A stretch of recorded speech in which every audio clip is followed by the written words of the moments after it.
तो quadratic equation का revision करेंगे आज पूरा एकदम कि क्वाड्रेटिक इक्वेशन में क्या क्या कॉन्सेप्ट हैं, किन कॉन्सेप्ट पे क्वेश्चंस आते हैं, उसको हम लोग आज एक वन शॉट में ऐसे रिवीजन कर लेंगे तुरंत। ठीक है, हर एक चीज को डिटेल्ड मैनर में देखिएगा, समझने की ज्यादा कोशिश करिएगा। अपनी जो भी आप चीजें यहाँ देख रहे हो, पढ़ रहे हो, कॉन्सेप्चुअल क्लैरिटी पे ज्यादा फोकस करना। और सबसे बड़ी चीज कैलकुलेशन, मैथ्स की जो बैकबोन है, पूरा बेस है, कैलकुलेशन भी बहुत ज्यादा फोकस करना और समझने पे सबसे ज्यादा ध्यान रखना आप कि कौन सी चीजें कैसे हो रही हैं। ठीक है ना, ठीक, ध्यान रखना। क्वाड्रेटिक इक्वेशन की अगर हम बात कर रहे हैं तो एक स्टैंडर्ड क्वाड्रेटिक इक्वेशन का फॉर्मेट क्या था भैया? स्टैंडर्ड क्वाड्रेटिक इक्वेशन फॉर्मेट क्या था? ax square plus bx plus c equal to क्या है भैया? 0। जो स्टैंडर्ड क्वाड्रेटिक इक्वेशन है वो किस तरह से लिखा जाएगा? ax square plus bx plus c। इसमें एक छोटा सा कंडीशन ऐड किया गया था कि a does not equal to what? 0। मतलब एक्स स्क्वायर का कोफिशिएंट कभी 0 नहीं हो सकता है, बहुत ध्यान रखना इसका। एक्स स्क्वायर का कोफिशिएंट कभी भी क्वाड्रेटिक इक्वेशन में 0 नहीं होगा। क्यों नहीं होगा? क्योंकि जैसे ही ए आपका 0 हो जाएगा, अगर ए आपका 0 हो गया, लेट्स से सपोज अगर ए 0 हो गया तो मतलब एक्स स्क्वायर का कोफिशिएंट 0 हो गया। एक्स स्क्वायर का कोफिशिएंट 0 हो गया तो सॉल्व करने पे क्या आएगा? bx plus C equal to 0। क्या ये क्वाड्रेटिक इक्वेशन है? तब ये क्वाड्रेटिक इक्वेशन ही नहीं रहेगा, तब ये क्वाड्रेटिक इक्वेशन ही नहीं रहेगा। इसलिए मैं बार बार कह रहा हूं, जो स्टैंडर्ड क्वाड्रेटिक इक्वेशन है हमारा वो क्या होगा? ax square plus bx plus c equal to 0 के फॉर्मेट का होगा, जिसमें a कभी 0 नहीं होगा, मतलब एक्स स्क्वायर का कोफिशिएंट कभी 0 नहीं हो सकता। तो क्वेश्चन ये है क्या सर b और c हो सकते हैं? हाँ हो सकते हैं, कोई एक भी हो सकता है, दोनों हो सकते हैं। मतलब ऐसे समझो कि इक्वेशन का फॉर्मेट ऐसे भी हो सकता है। अगर सिर्फ b 0 होता, अगर सिर्फ b 0 होता, अगर सिर्फ b 0 होता तो इक्वेशन का फॉर्मेट कुछ ऐसे बनेगा, x square minus 4 equal to 0। देखो कांस्टेंट टर्म c है और एक्स स्क्वायर। सेकेंड फॉर्मेट ऐसे बन सकता है कि मान लीजिए अगर c इक्वल टू 0 होता तो सपोज करो ऐसे दिया होता है x square plus 2x equal to 0। b है, मतलब x का कोफिशिएंट b तो है, लेकिन कांस्टेंट टर्म c नहीं है। तो क्या सकते सर, अगर मान लीजिए b और c दोनों 0 होते तो मतलब b भी 0 है c भी 0 है, तो इक्वेशन किस फॉर्मेट का होता? तो मान लीजिए एक्स स्क्वायर इक्वल टू क्या है भाई? 0 है आपका, कोई दिक्कत नहीं, b है 0, c भी 0 है, एक्स स्क्वायर इक्वल टू 0 है।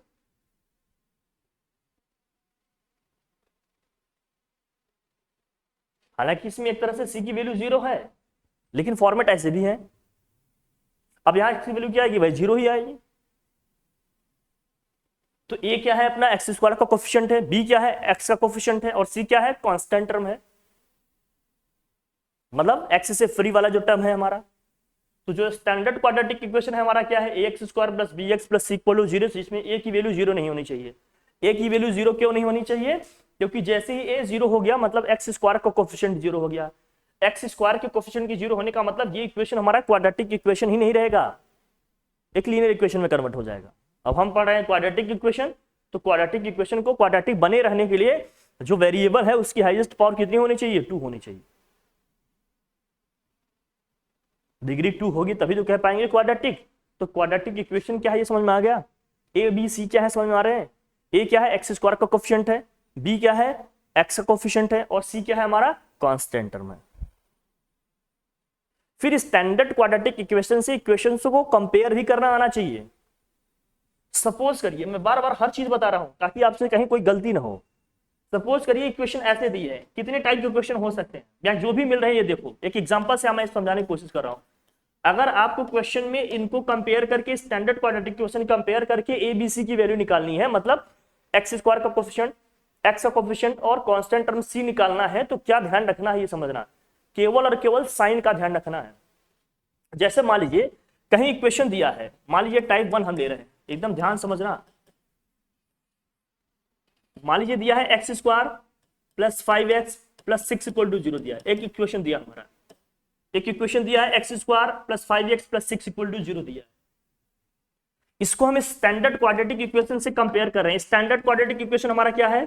ax square plus bx plus equal to 0 से क्या कर रहे हैं? कंपेयर कर रहे हैं। ऑन कंपेयरिंग विद दिस,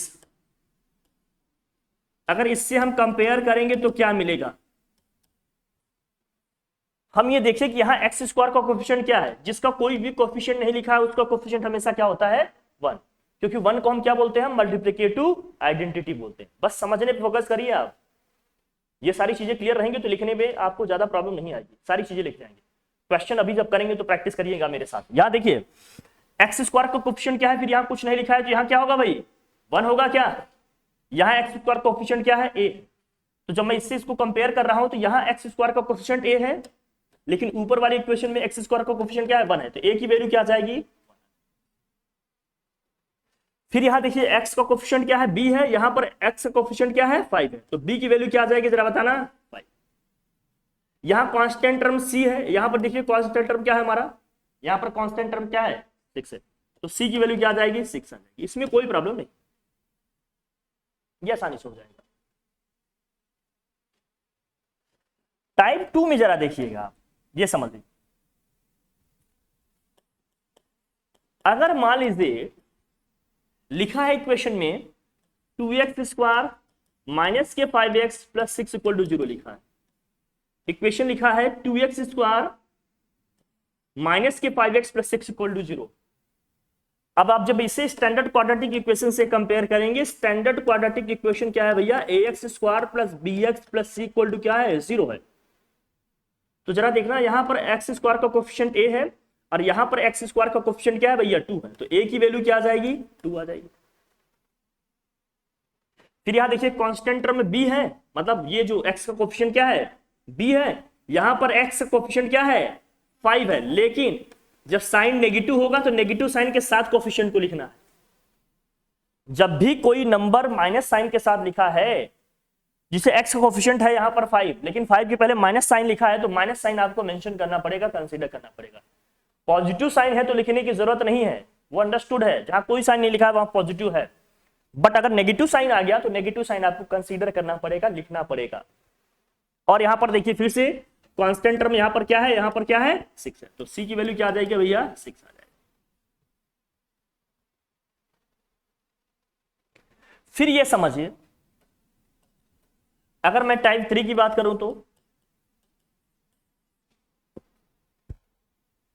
अब c भी अगर नेगेटिव होता तो लिख लेते, मतलब मैं लिख देता हूं फटाफट। अगर देखिए इसी इक्वेशन में होता है एक्स स्क्वायर प्लस के 5x माइनस 6 इक्वल टू 0 लिखा होता, तो अब मैं इसको स्टैंडर्ड क्वाड्रेटिक इक्वेशन क्या है हमारा, ax square plus bx plus c equal to 0 से कंपेयर कर रहे हैं, तो a क्या आएगा जरा बताना, यहाँ 2 आएगा भाई, एक्स स्क्वायर का कोफिशिएंट क्या है, 2 है, यहाँ b का कोफिशिएंट क्या है, 5 है, तो b की वैल्यू क्या आ जाएगी, 5 आ जाएगी। कांस्टेंट टर्म c की बात करेंगे तो यहाँ क्या आएगा बताइए, कांस्टेंट टर्म c की बात करेंगे तो क्या आएगा, 6 है, लेकिन 6 के पहले माइनस साइन लिखा है, तो हमने कहा जहां भी माइनस साइन आए कोफिशिएंट में हमेशा माइनस साइन के साथ उसको बताना है कि इसका कोफिशिएंट ये है, या कांस्टेंट टर्म यहाँ क्या है, माइनस c है, माइनस 6 है। c क्या है हमारा, कांस्टेंट टर्म, कांस्टेंट टर्म का मतलब x वेरिएबल से फ्री वाला टर्म है हमारा। अगर x वेरिएबल में हमारा क्वाड्रेटिक इक्वेशन लिखा है तो x से जो फ्री वाला टर्म होगा वही हमारा क्या होगा, कांस्टेंट टर्म होगा। बात समझ में आ रही है, कोफिशिएंट को लिखना सीखिएगा, क्योंकि जब क्वाड्रेटिक फार्मूला लगाइएगा ना तो ये सारी वैल्यूज आपको प्रॉपर लिखनी है चाहिए। जब आप डिस्क्रिमिनेंट लगाइएगा ना तो वहां ये सारी चीजें आपको लिखनी जानी चाहिए, a b c की वैल्यू प्रॉपर एकदम साइन के साथ लिखना आना चाहिए, साइन में मिस्टेक हुआ रिजल्ट आपका चेंज होगा। समझ में आई इतनी बात, ठीक है। अब देखिए, अब क्वेश्चन कहीं अगर ऐसे लिखा है तो मान लीजिए, सपोज करिए क्वेश्चन आपका लिखा है एक्स स्क्वायर, या मान लीजिए एक्स स्क्वायर माइनस के 4 इक्वल टू 0 लिखा है। अब हम इसे स्टैंडर्ड क्वाड्रेटिक इक्वेशन से कंपेयर करना चाह रहे हैं, वो क्या है हमारा standard quadratic equation, ax square plus bx plus c equal to 0 से कंपेयर करना चाह रहे हैं। तो चलो ठीक है भैया, एक्स स्क्वायर का कोफिशिएंट यहां क्या होगा, यहां पर एक्स स्क्वायर का कोफिशिएंट क्या है, 1 है, जहां कुछ नहीं लिखा वहां क्या है, तो हो जाएगा a की वैल्यू 1। b के प्लेस पे आप क्या लिखेंगे, b के प्लेस पे आप क्या लिखेंगे, जो टर्म मिसिंग होगा ना, जो टर्म मिसिंग होगा उसके लिए हमें क्या लिखना होगा, हमेशा 0। क्यों, क्योंकि इस इक्वेशन को क्या हम ऐसे लिख सकते थे, देखिए जरा, इस इक्वेशन को हम लिख सकते थे x square plus 0 into x minus 4 equal to 0 लिख सकते थे कि नहीं आप, जहां पर जो टर्म मिस होगा ना इसमें उसके साथ 0 कोफिशिएंट लगा के लिख सकते हैं आप। तो इसका मतलब जब हमें b की वैल्यू निकलना होगा, मतलब x के कोफिशिएंट को लिखना होगा, तो जब ये टर्म मिस है तो यहां क्या लिख देंगे 0। फिर कांस्टेंट टर्म c की वैल्यू क्या आ जाएगी, या तो आप लिख ही लेंगे, क्या होगा बताइए जरा, -4 होगा ना, यहां साइन नेगेटिव है। अब देखिए टाइप 5 क्या बनेगा, बहुत ध्यान से देखिए, इसीलिए मैं कह रहा हूं हर चीज इसीलिए बताते रहे आपको, कहीं कोई हमसे मिस्टेक नहीं होनी चाहिए, नहीं तो डिस्क्रिमिनेंट और क्वाड्रेटिक फार्मूले से रूट निकालने में आपको प्रॉब्लम होगी। इसलिए कोफिशिएंट लिखना आना चाहिए, सबसे पहले तो ये समझिए, ठीक, एकदम प्रैक्टिस अच्छे से होनी चाहिए। टाइप 5 में क्या होगा कि कांस्टेंट टर्म ही नहीं दिया है, सपोज करिए 2x² और यहां लिखा है प्लस के 5x = 0। अब जब इसे स्टैंडर्ड क्वाड्रेटिक इक्वेशन क्या है हमारा, ax² + bx + c = 0 से कंपेयर कर रहे हैं, तो भैया चलो ठीक है। अब यहां कांस्टेंट टर्म में नहीं है तो हमें क्या लिखना चाहिए बताइए, a तो आ जाएगा 2, x² का कोफिशिएंट क्या है भैया 2 है, यहाँ a है, यहाँ क्या है 2 है, ठीक है। देखिए x का कोफिशिएंट क्या है, यहाँ b है, यहाँ पर x का कोफिशिएंट क्या होगा 5, तो b की वैल्यू क्या आ गई 5 आ गई। कांस्टेंट टर्म यहाँ c है, लेकिन यहाँ कांस्टेंट टर्म लिखी ही नहीं भैया, कुछ कांस्टेंट टर्म लिखा है क्या, यहाँ नहीं, मिस्ड है, तो क्या लिखिएगा, हमने कहा जो टर्म मिस होगा उसके लिए क्या लिखना है हमेशा 0 लिखेंगे, तो c क्या होगा 0। क्यों, क्योंकि इस इक्वेशन को हम लिख सकते थे क्या, इस इक्वेशन को अपन लिख सकते थे 2x² + 5x + 0 = लिख सकते थे ना 0।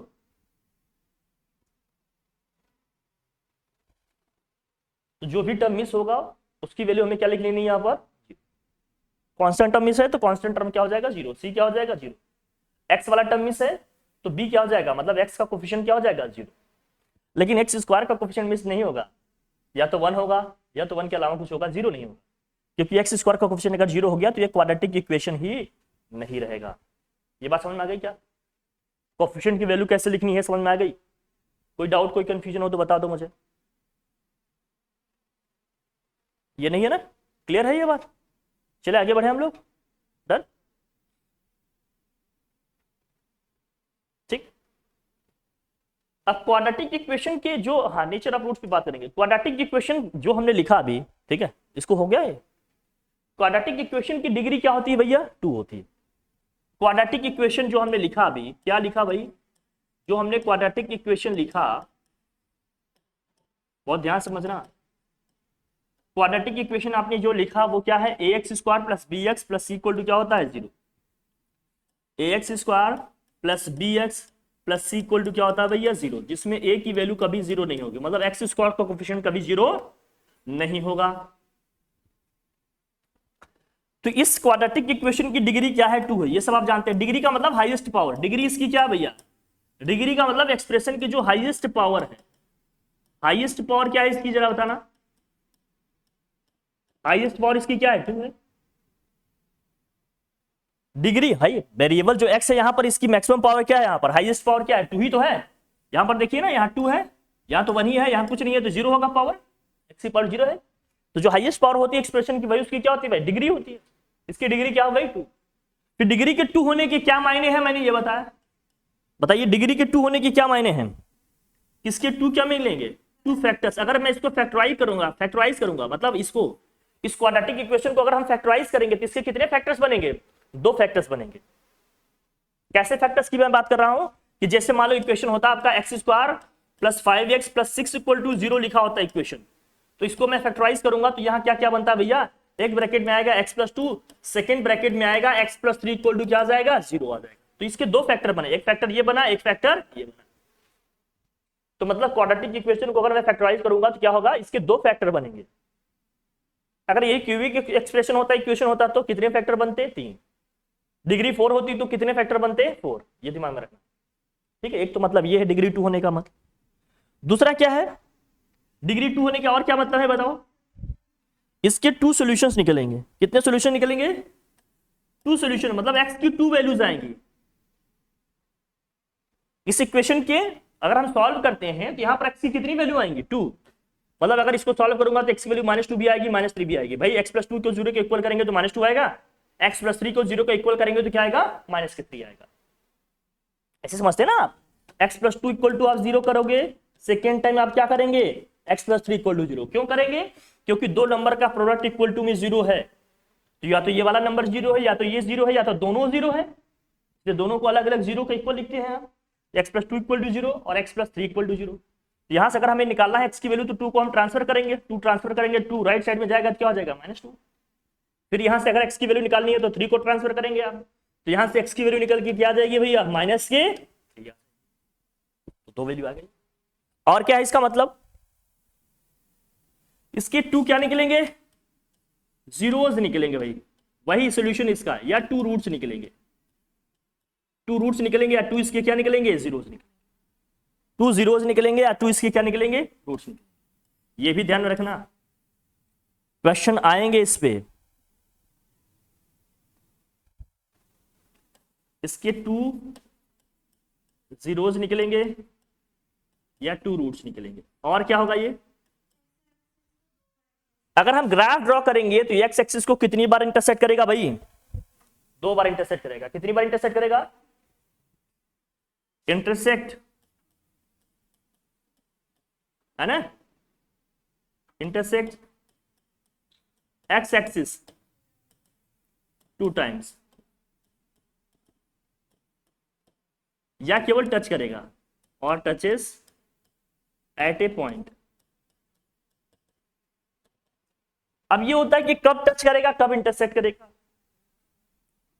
कब टच करेगा और कब क्या करेगा, इंटरसेक्ट करेगा। इंटरसेक्ट कब करेगा, जब उसके 2 डिफरेंट रूट निकलेंगे। टच कब करेगा, तब दोनों के क्या होंगे भाई, इस क्वाड्रेटिक इक्वेशन के दोनों रूट क्या आएंगे, सेम आएंगे। फॉर एग्जांपल जैसे मैं समझाता हूं, जैसे यहां पर x की वैल्यू तुम्हारी क्या आ गई, -2 -3 आई ना, -2 और या क्या आई, -3 आई। तो ये जो -2 -3 आ रहा है ना, इसी को कहेंगे इस इक्वेशन का क्या है, ये सोल्यूशन है।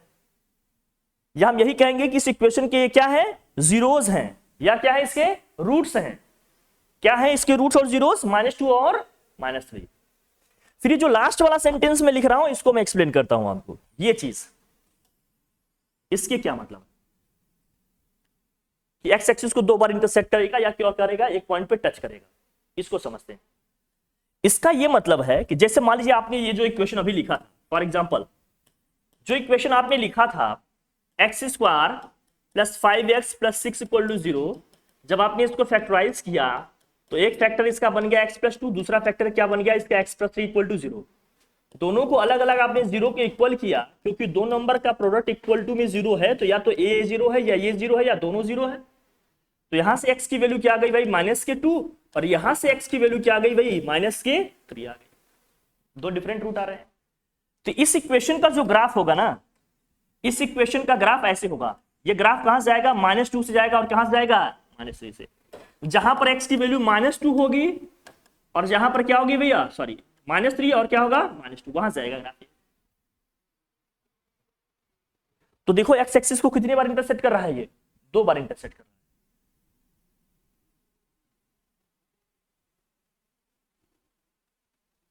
इक्वल वाला केसेस कैसे बनेंगे, देखो 2 डिफरेंट है, इंटरसेक्ट किया ना 2 बार। फिर क्या है, इक्वल वाले केसेस कैसे बनेंगे, ये थोड़ा स्पेशल केस है, ध्यान रखना। जब दोनों रूट्स इक्वल आ जाए, देखो कैसे, कुछ कुछ जैसे मान लीजिए x² -4x + 4 = 0 है। अगर आप इसे ध्यान से देखो तो x -2 का होल स्क्वायर ही है, x -2 का होल स्क्वायर है कि नहीं है। आप फैक्टराइज भी करिएगा, उसी से वही आएगा, x -2 का होल स्क्वायर।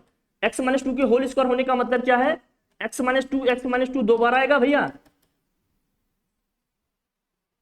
जब मैं भाई इसको x -2 को इक्वल टू में 0 करूंगा, सेकेंड x -2 को भी 0 के इक्वल करूंगा, तो यहां से भी x की वैल्यू 2 आएगी, यहां से भी x की वैल्यू क्या आएगी, 2। तो देखो x की जो वैल्यू है, जो जीरोस आए, दोनों क्या आ गए, सेम आ गए। जब दोनों सेम ही आ गए तो क्या होगा, तब इसका जब ग्राफ ड्रॉ करेंगे तो ग्राफ हमारा ऐसे जाएगा, x एक्सिस को वहां टच करेगा जहां पर x की वैल्यू क्या है, 2 है। तो हमने कहा था कि या तो ये एक जगह कहीं क्या करेगा, टच करेगा, या तो 2 जगह क्या करेगा, इंटरसेक्ट करेगा। किसको, x एक्सिस को। किसको, x एक्सिस को। ये बात क्लियर हो रही है हमारी कि डिग्री 2 होने के क्या मतलब है। अगर इसके ग्राफ ड्रॉ करूंगा मैं, तो x एक्सिस को कितनी पॉइंट पे इंटरसेक्ट करेगा, 2 पॉइंट पे। और टच करने की बात करेंगे तो किसी एक पॉइंट पे टच करेगा। टच कब करेगा, जब दोनों रूट इसके क्या आएंगे, सेम आएंगे। बिल्कुल हो सकता है बेटा, आप जो कह रहे हो बिल्कुल हो सकता है। जैसे मान लीजिए क्वेश्चन दिया है आपका, आपका क्वेश्चन बिल्कुल सही है। फॉर एग्जाम्पल जैसे मान लीजिए एक क्वेश्चन है ऐसे, दोनों रूट के साइन अपोजिट आ सकते हैं, इसमें कोई वो नहीं है। मान लीजिए दिया है सपोज करिए +5x और -6 दिया है। अब इसको फैक्टराइज करोगे तो क्या लिखोगे, x² प्लस के 6x -6 इक्वल टू 0। भाई इन दोनों में क्या कॉमन है, x कॉमन है तो क्या करेंगे, x + 6 हो जाएगा। -1 कॉमन करेंगे तो क्या आ जाएगा, x + 6 इक्वल टू 0। x + 6 यह आ जाएगा x + 6, और यहाँ क्या आएगा x - 1 इक्वल टू 0। फैक्टराइज करना आता है ठीक है, अदरवाइज अभी आगे डिस्कस करेंगे, अभी आगे डिस्कस करेंगे। जब दोनों को अलग अलग 0 को इक्वल करेंगे तो क्या होगा, ये देखिए जरा। जब मैं x + 6 इक्वल टू 0 करूंगा, सेकेंड टाइम जब अपन क्या करेंगे, x - 1 इक्वल टू 0 करेंगे, यहां से x की वैल्यू क्या आएगी, -6 आएगी, यहां से x की वैल्यू क्या आएगी 1। x की दो डिफरेंट वैल्यू आ गई कि नहीं, -6 और क्या आ गया 1, लेकिन दोनों के साइन क्या है, एक नेगेटिव है, क्या है। अब ग्राफ ड्रॉ करेंगे तो कहां से जाएगा, x एक्सिस को कहां कहां काटेगा ये, जहां पर x की वैल्यू -6 है और क्या है +1 है, तो -6 यहां कहीं होगा, +1 यहां कहीं होगा, ऐसे जाएगा ग्राफ हमारा। कहां कहां से जाएगा, जहां पर x की वैल्यू -6 है और जहां पर x की वैल्यू क्या है भैया +1, कोई दिक्कत नहीं।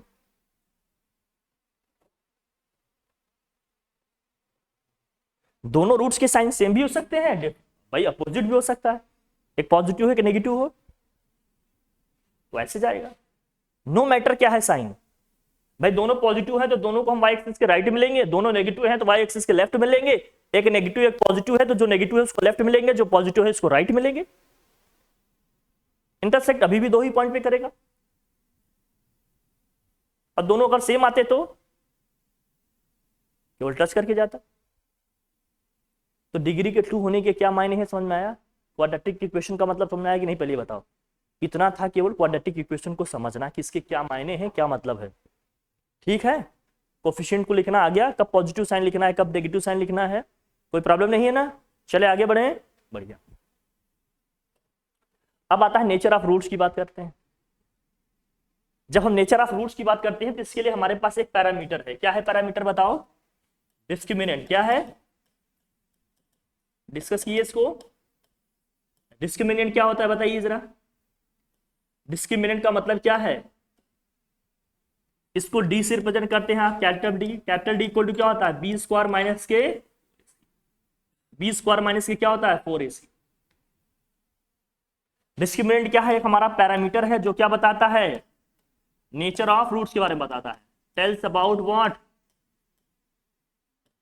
Nature of roots. Nature of roots किसके बारे में बताएगा, रूट्स के नेचर के बारे में बताएगा। किसके बारे में बताएगा, रूट्स के नेचर के बारे में बताएगा।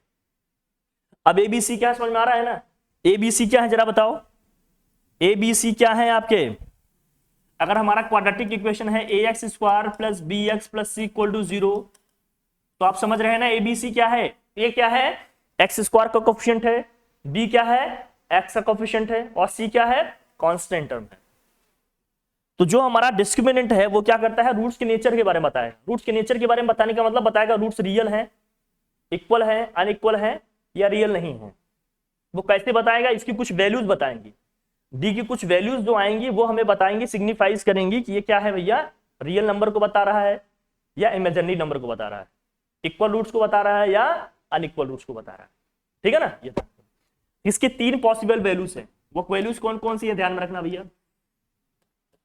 3 पॉसिबल वैल्यूज हैं इसकी, और तीनों वैल्यूज को हम डिस्कस कर लेते हैं। पहला केस ये है कि जब डी हमारा क्या जाए भाई सॉल्व करने पे, डी का मतलब क्या है भाई b² - 4ac इक्वल टू में क्या जाए 0 आ जाए। मैं डी को सॉल्व कर रहा हूं, क्या आ गया सॉल्व करने पे भाई 0 आ गया। डी को सॉल्व करने पे अगर 0 आ जाए तो रूट्स हमारे क्या होंगे, तो उस केस में रूट्स हमारे क्या होंगे, रूट्स क्या होंगे, फिर 2 रूट होंगे इसके, तो क्लियर ही है, रियल और क्या होंगे इक्वल, रियल होंगे और क्या होंगे भैया इक्वल। जब हमारा क्या हो जाए डी 0 आ जाए तो हम कहेंगे रूट्स हमारे क्या होंगे, रियल होंगे और क्या होंगे इक्वल। अभी एग्जांपल से समझते हैं इसको, जैसे मैं समझाता हूं। अभी पीछे जो हम लोगों ने की इक्वेशन, कौन से सॉल्व की इक्वेशन जरा देखना, मैं फटाक से करके बता देता हूं आपको। देखिए इक्वेशन एक दिया हमारे पास एक्स स्क्वायर माइनस के 4x प्लस 4 इक्वल टू 0 है। सपोज करो ये इक्वेशन थी, एबीसी की वैल्यू लिख लेंगे। किससे कंपेयर करेंगे इसको? स्टैंडर्ड क्वाड्रेटिक इक्वेशन क्या है हमारा? ax square plus bx plus c equal to 0 से इसको कंपेयर करेंगे। तो अभी bc की वैल्यू लिखने में प्रॉब्लम है क्या? नहीं। बताओ a की वैल्यू क्या होगी यहाँ पर? 1, b क्या आएगा जरा बताना? -4, और c क्या आएगा? कांस्टेंट टर्म अपना 4 आएगा। कोई प्रॉब्लम? अब d निकालने के लिए हमारे पास डिस्क्रिमिनेंट d निकालने का क्या फॉर्मूला है बताओ? डिस्क्रिमिनेंट d निकालने का फॉर्मूला क्या है? मैं यहां लिखता हूं इसको। डिस्क्रिमिनेंट d निकालने का क्या फॉर्मूला है? बी स्क्वायर माइनस के 4ac। निकालते हैं वैल्यू इसकी भाई, रखते हैं। क्या आएगा जरा बताना? b का मतलब क्या हो गया? स्क्वायर, -4 का स्क्वायर, -4 का स्क्वायर क्या आएगा? +16 माइनस के 4ac। ये कितना है? 1 है। c कितना है? 4 है। 4 इंटू 4 क्या आएगा? 16 ही। सॉल्व करने पे क्या आ गया? 0। देखो, और आपको अभी पीछे हमने कराया, याद हो तो इसका क्या आया था? x की 2 इक्वल वैल्यूज आई थी कि नहीं? 2 और 2 ही तो आया था दोनों। अभी पीछे जस्ट सॉल्व किए, देखो ना कहां सॉल्व किए। ये सॉल्व किए थे ना कहीं, जहां पर दोनों वैल्यूज क्या आ रही थी? यहां से ये देखो,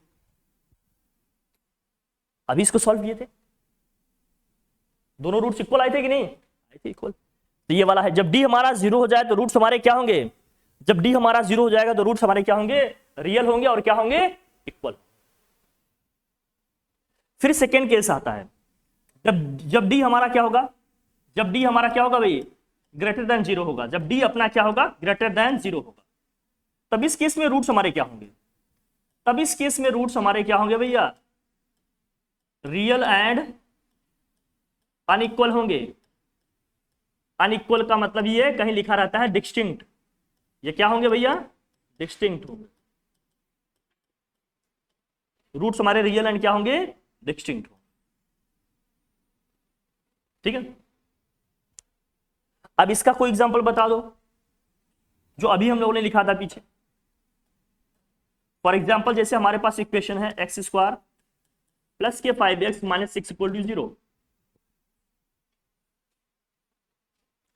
अब इसको standard quadratic equation, standard quadratic equation क्या है भाई?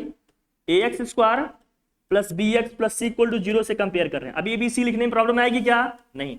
a की वैल्यू क्या आएगी? 1, b की वैल्यू क्या आएगी? 5, c क्या आया? 6। कोई प्रॉब्लम नहीं। अब हमें वैल्यू किसकी निकालनी है? d की। d इक्वल टू क्या है जरा बताना? बी स्क्वायर माइनस के 4ac। निकालो जरा क्या है। तो बी स्क्वायर का मतलब 5 का स्क्वायर। 5 का स्क्वायर कितना होगा भैया? 25।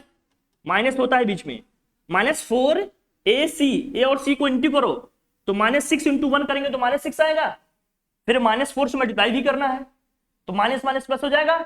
और 6 4 जा कितना होता है? 24। प्लस करेंगे कितना आएगा जरा बताना? 49।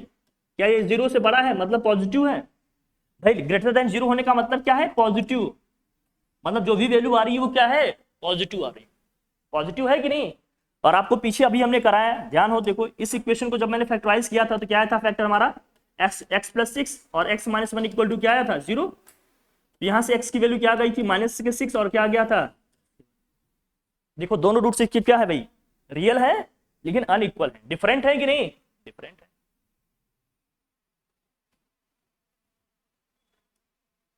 ठीक। थर्ड केस इसका क्या बनता है भाई?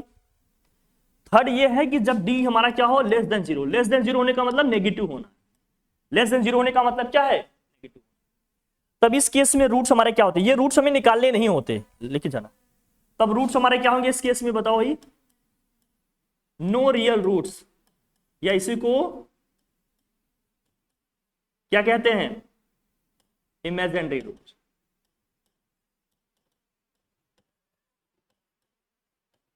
और ये भी अनइक्वल होंगे, ऐसा नहीं कि सेम होंगे, ये भी अनइक्वल ही होंगे।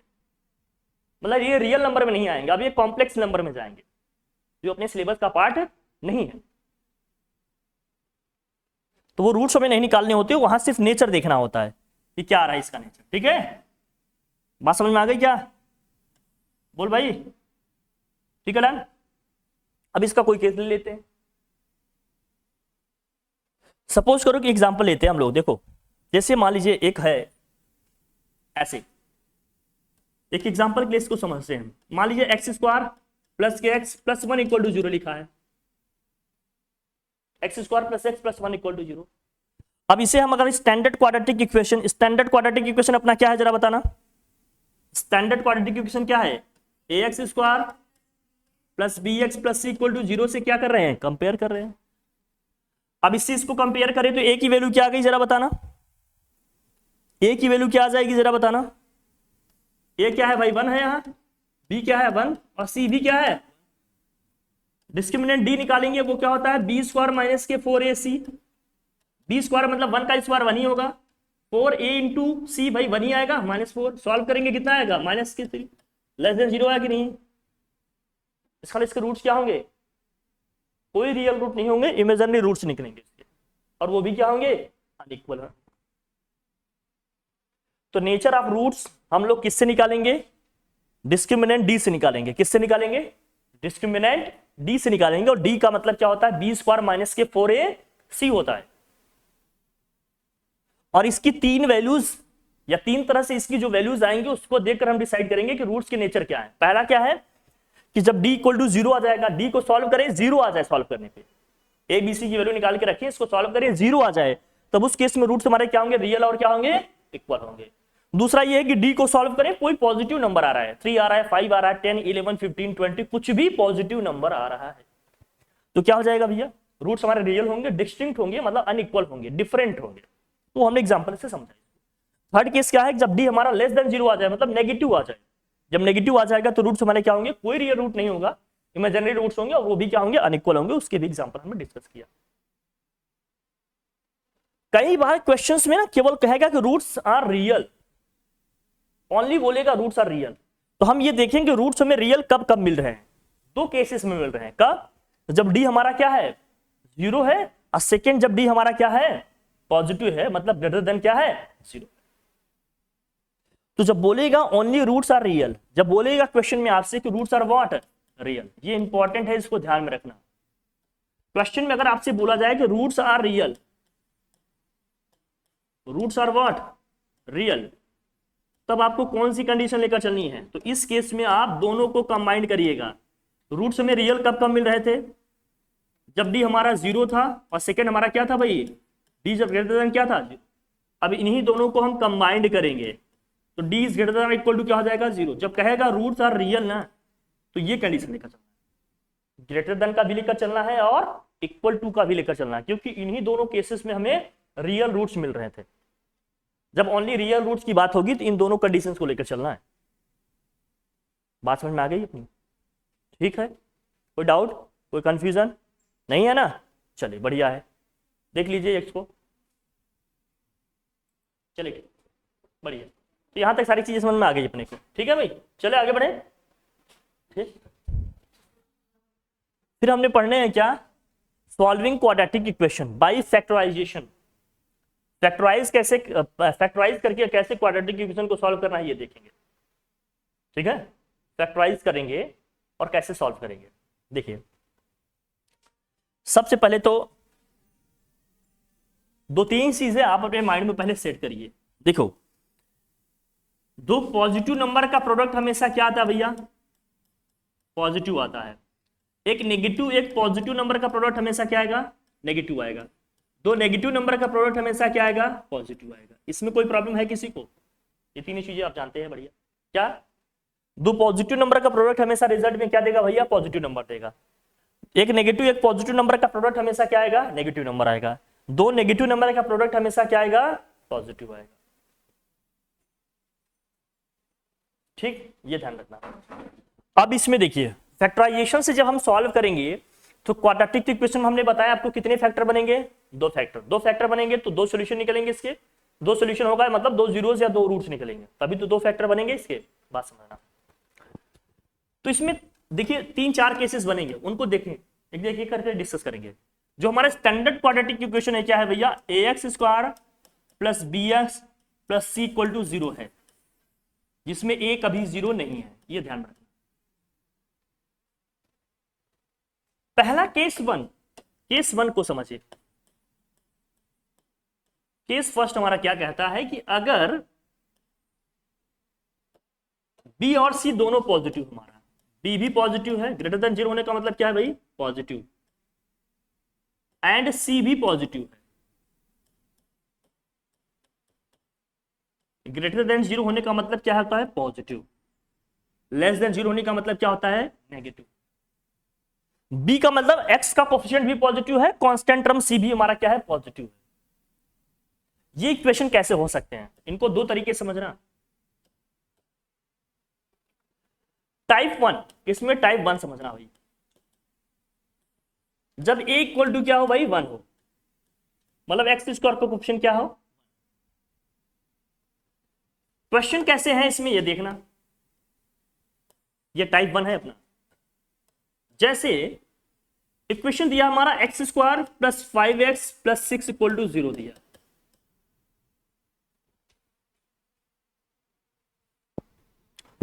X square plus 5x plus 6 equal to क्या है? 0। जरा देखना, क्या एक्स स्क्वायर का कोफिशिएंट 1 है? हाँ। क्या बी पॉजिटिव है हमारा? हाँ। एक्स का कोफिशिएंट बी होता है ना, पॉजिटिव है। हाँ ठीक है। कांस्टेंट टर्म सी पॉजिटिव है। हाँ सी पॉजिटिव है, तो ये कंडीशन वही है। ठीक, दो फैक्टर तो बनेंगे, क्वाड्रेटिक इक्वेशन ये एकदम क्लियर है। लेकिन उन दोनों फैक्टर्स का फॉर्मेट कैसा होगा ये ध्यान रखना। उन दोनों फैक्टर्स के फॉर्मेट कैसे होंगे ये ध्यान रखना। जब इस तरह से दो फैक्टर हैं बनेंगे इसके, मतलब जो भी दो फैक्टर इसके बनेंगे, उन दोनों फैक्टर्स के फॉर्मेट क्या होंगे? उन दोनों फैक्टर्स के जो फॉर्मेट होंगे वो ऐसा होगा भैया। उसका जो फॉर्मेट होगा वो एक्स प्लस अल्फा और एक्स प्लस बीटा टाइप का होगा। मतलब एक्स प्लस कुछ और नंबर होगा इंटू एक्स प्लस कोई दूसरा नंबर। जब इस तरह की कंडीशन होगी तो ये फैक्टर्स बनेंगे, एक्स प्लस अल्फा इंटू क्या होगा? एक्स प्लस बीटा होगा। अल्फा बीटा इसके कुछ वैल्यूज हैं, रूट्स अभी दिखाएंगे, वही रूट्स निकलेंगे, वही सोल्यूशन होंगे, वही जीरोस होंगे इसके। अब इसको कर दें, देखिए कैसे। अब हमें क्या करना होता है? मिड टर्म स्प्लिट मेथड से करते हैं। परफेक्ट स्क्वायर बना के भी कर सकते हैं, कंप्लीटिंग स्क्वायर करके भी कर सकते हैं इसको, लेकिन मिड टर्म स्प्लिट मेथड से कैसे करेंगे ये समझना। जब आप मिड टर्म स्प्लिट मेथड से करते हैं तो बहुत ध्यान समझना, जो बता रहा हूं ये समझना जरूरी है। जब मिड टर्म स्प्लिट मेथड से करते हैं तो दो पॉइंट आपको ध्यान में रखना होता है, दो पॉइंट को अपने माइंड में रखना। पहला पॉइंट क्या है कि जब इस मिडिल टर्म को मैं दो पार्ट में स्प्लिट करूंगा या दो पार्ट में ब्रेक करके लिखूंगा, तो उन दोनों पार्ट को अगर मैं ऐड करूं या सब्ट्रैक्ट करूं तो मिडिल टर्म ही मिले विथ साइन। अगर पॉजिटिव साइन है तो पॉजिटिव साइन है, नेगेटिव साइन है तो नेगेटिव साइन है। मिडिल टर्म को दो पार्ट में इस तरह से स्प्लिट करें कि उन दोनों पार्ट को ऐड करें या सब्ट्रैक्ट करें, तो रिजल्ट हमेशा ये मिडिल टर्म ही आना चाहिए विथ साइन। अगर ये पॉजिटिव साइन में है तो पॉजिटिव आना चाहिए रिजल्ट, नेगेटिव है तो नेगेटिव आना चाहिए। लेकिन जब उन दोनों टर्म्स को या उन दोनों पार्ट को मैं मल्टीप्लाई करूं तो ये हमारा कांस्टेंट टर्म आना चाहिए विथ साइन। उन दोनों पार्ट को मल्टीप्लाई करें विथ साइन तो हमारा कांस्टेंट टर्म आना चाहिए विथ साइन। मैं फिर समझा रहा हूं। मिडिल टर्म को इस तरह से स्प्लिट करेंगे कि वो दो पार्ट जो जिसमें हम इसको स्प्लिट करके लिख रहे हैं, उन दोनों पार्ट को मैं ऐड करूं या सब्ट्रैक्ट करूं तो ये मिडिल टर्म ही आना चाहिए विथ साइन। फिर उन दोनों पार्ट को जब विथ साइन मल्टीप्लाई करूं तो ये कांस्टेंट टर्म आना चाहिए विथ साइन। अब बहुत कंफ्यूज हो गए सर क्या है क्या नहीं, कुछ नहीं, एकदम आसान है। देखो बस ये ध्यान रखना, बस ये ध्यान रखना, ये दो पॉजिटिव नंबर का प्रोडक्ट हमेशा क्या होता है? पॉजिटिव। एक नेगेटिव एक पॉजिटिव नंबर का प्रोडक्ट हमेशा क्या होता है? नेगेटिव। दो नेगेटिव नंबर का प्रोडक्ट हमेशा क्या होता है? हमें इस फॉर्मेट पे और इस फॉर्मेट पे सोचना होगा, क्योंकि यही दोनों पॉजिटिव आ रहा है, क्योंकि यहां कांस्टेंट टर्म क्या है भाई? पॉजिटिव है ना। तो दो नंबर का प्रोडक्ट पॉजिटिव कब होगा? क्योंकि दो पार्ट को मल्टीप्लाई करेंगे तभी तो कांस्टेंट टर्म मिलेगा। जब ये दोनों पार्ट क्या होंगे? पॉजिटिव होंगे, या दोनों पार्ट क्या होंगे? अगर यहां साइन पॉजिटिव लिखा है, अगर यहां साइन क्या लिखा है? पॉजिटिव लिखा है, तो इसका मतलब दोनों टर्म क्या होंगे? पॉजिटिव होंगे।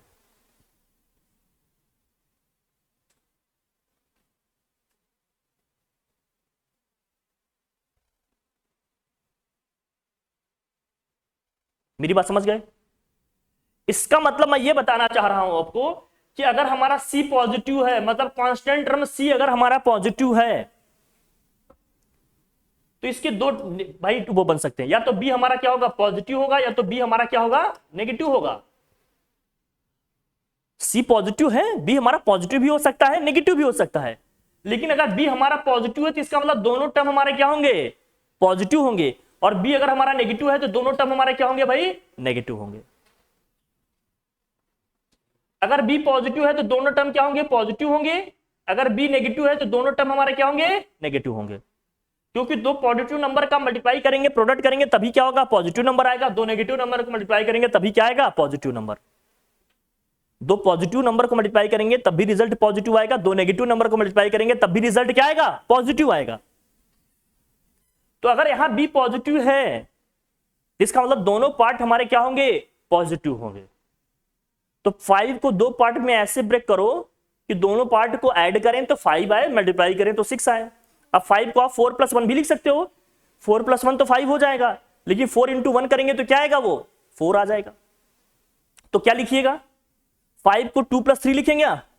जब 2+3 लिखेंगे तो 2+3 कितना होगा, 5 होगा, और 2 को 3 से मल्टीप्लाई करेंगे तो क्या आएगा, +6 आएगा। तो इस 5 को हम क्या लिखेंगे, इस 5 को हम लिखेंगे यहां x² + 2x + 3x + 6 = क्या लिखिएगा यार, 0। मैं फिर से बता रहा हूं, ये दोनों पॉजिटिव क्यों लिखे गए, ये दोनों पॉजिटिव क्यों लिखे गए, क्योंकि कांस्टेंट टर्म हमारा पॉजिटिव है। या तो दोनों पार्ट हमारे पॉजिटिव होंगे या दोनों क्या होंगे, नेगेटिव। दोनों पार्ट हमारे पॉजिटिव कब होंगे, जब बी पॉजिटिव होगा। जब बी क्या होगा, पॉजिटिव होगा, तो दोनों पार्ट क्या होंगे, पॉजिटिव। जब बी नेगेटिव होता तो दोनों पार्ट क्या होते, नेगेटिव। लेकिन बी यहां क्या है, पॉजिटिव है, तो दोनों पार्ट क्या होंगे हमारे, पॉजिटिव होंगे। तो अब इसको पॉजिटिव लिए भैया तो क्या हो गया, +2 + 3 आया। अब इसको फैक्टराइज कर रहे हैं, क्या कॉमन है दोनों में, एक्स कॉमन है, क्या इन दोनों में एक्स कॉमन है, तो आ जाएगा x + 2। फिर इन दोनों में भी क्या कॉमन है भैया, +3 कॉमन कर सकते हैं आप, हो जाएगा x + 2 = में क्या हो गया, 0। x + 2 आप बाहर करोगे, कॉमन है, यहां भी है, यहां भी है, आपका बचेगा क्या, x + 3। क्या इसी फॉर्मेट का है, देखिए x + alpha x + beta type का है कि नहीं। हमने कहा था यहां कुछ नंबर्स आएंगे ऐसे, यही होगा ना। देखिए अब इसको जब मैं सॉल्व कर रहा हूं, अलग अलग जीरो के इक्वल आप इसको लिखेंगे तो क्या आएगा, यहां से x की दो वैल्यूज आएंगी। जब x + 2 = आप 0 कीजिएगा तो क्या मिलेगा, x + 2 = 0 करेंगे तो क्या आएगा, और सेकेंड आप क्या करेंगे, जब x + 3 = 0 करेंगे तो क्या आएगा। यहां से x की वैल्यू क्या आएगी, -2, यहां से x की वैल्यू क्या आएगी भैया, -3। तो यही जो x की दो वैल्यूज आ रही है, इसके क्या है, जीरोज हैं, रूट्स हैं, या इसके क्या है, सोल्यूशन है। ये इसका क्या है, सोल्यूशन है। ठीक है, ठीक है कि नहीं, ठीक है बोल भाई, प्रैक्टिस करनी पड़ेगी इसके लिए। बस 2 पॉइंट को ध्यान में रखना है, बस 2 पॉइंट को ध्यान में रखना है। दोनों पॉइंट क्या है कि मिडिल टर्म को इस तरह से स्प्लिट करेंगे कि उन दोनों पार्ट को ऐड या सब्ट्रैक्ट करें तो मिडिल टर्म ही आए विथ साइन। लेकिन जब उन दोनों पार्ट को मल्टीप्लाई करें तो ये कांस्टेंट टर्म आना चाहिए विथ साइन, साइन के साथ आना चाहिए। पॉजिटिव है तो पॉजिटिव आना चाहिए, नेगेटिव है तो नेगेटिव आना चाहिए। कुछ और एग्जांपल लेते हैं समझने के लिए। जैसे जैसे जैसे मान लीजिए दिया है x² + 13x + 30 = 0। अब 13 को दो पार्ट में ब्रेक करो, फिर से वही दोनों पॉजिटिव ही होंगे, वही फॉर्मेट डिस्कस कर रहे हैं हम। तो क्या लिखते, 10 + 3 लिखेंगे, क्योंकि 10 + 3 क्या होगा भाई, 13 होगा, और 10 को 3 से मल्टीप्लाई करेंगे तो क्या आएगा, 30 आएगा। भाई 13 को हम क्या लिख सकते हैं, 10 + 3 लिखेंगे, 10 + 3 करेंगे 13 आएगा, और 10 को 3 से मल्टीप्लाई करेंगे तो क्या आएगा भैया, 30 आएगा। 10 को 3 से मल्टीप्लाई करेंगे 30 आएगा। यही दो कंडीशन तो सेटिस्फाई करानी है। ये दोनों पार्ट को ऐड या सब्ट्रैक्ट करें, जोड़े या घटाएं, तो बीच वाला टर्म आना चाहिए, और दोनों पार्ट को मल्टीप्लाई करें तो ये कांस्टेंट वाला टर्म आना चाहिए। तो ये कंडीशन सेटिस्फाई कर रहा है, हो जाएगा। बाकी 13 को तो आप कुछ भी लिख सकते थे, आप 9 + 4 भी तो लिख सकते थे 13 को। क्या 9 + 4 नहीं होगा क्या, लेकिन 9 और 4 को मल्टीप्लाई करेंगे 36 आएगा, ये 30 आएगा क्या, नहीं आएगा। तो जो फैक्टर दोनों टर्म को, दोनों कंडीशन को सेटिस्फाई करेगा वही लिखेंगे।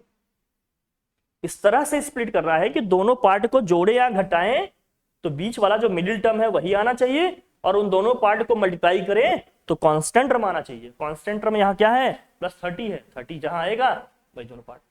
तो हमने देखा 13 को हम इस तरह से लिख सकते हैं, 10 + 3, 10 + 3 क्या होगा, 13 होगा, और 10 को 3 से मल्टीप्लाई करेंगे तो क्या आ जाएगा भैया, 10 को 3 से मल्टीप्लाई करेंगे तो क्या आ जाएगा, 30 आ जाएगा कि नहीं आ जाएगा, लिख लेंगे। तो इस तरह लिखे इसको, तो इस 13 को हमने लिख दिया क्या भैया 10x प्लस 3x। दोनों में कुछ कॉमन है क्या, इन दोनों में कुछ कॉमन है, हाँ x कॉमन है, x प्लस क्या हो गया ये 10।